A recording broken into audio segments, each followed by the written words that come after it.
So yes, ఇక రత్నాల లాంటి మాటలతో మనల్ని అలరించడానికి ఇప్పుడు మన జాతిరత్నం కేవి అనుదీప్ గారిని వేదికపైకి రావాల్సిందిగా రిక్వెస్ట్ చేస్తున్నాం.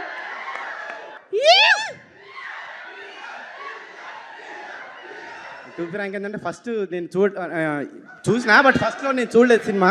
తర్వాత చాలా కొంతమంది ఫోన్ చేసి మీకు స్పెషల్ థ్యాంక్స్ చేసారు సినిమాలు అంటే నాకెందుకు ఇచ్చారని చెప్పి అప్పుడే చూసిన AAAలో. నేను ఛాలెంజ్ చేసిన సినిమా ఏదైనా సినిమా కామెడీ సినిమా అయితే చాలా హ్యాపీగా ఉంటుంది నాకు. నేను మౌలి కంటెంట్ ఫస్ట్ నుంచి యూట్యూబ్లో చూస్తూ ఉన్నాను. నేను చాలా క్రేజీ మౌలి టాక్స్ అదినా.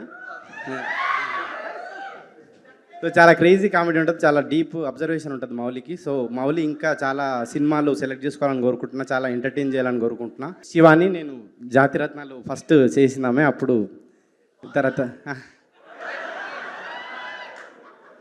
సో ఇంకా శివానికి కూడా మంచి హిట్లు రావాలని కోరుకుంటా ఉన్నాను నేను. ఈ సినిమా ఇంత హిట్ అయినందుకు వీళ్ళందరికీ స్పెషల్గా థ్యాంక్స్ చెప్తున్నా. సో సినిమా ఇంకా చూడని వాళ్ళు ఎవరు ఉంటే డెఫినెట్గా తప్పకుండా చూడండి, వస్తుంది బేటా త్వరలో. Thank you.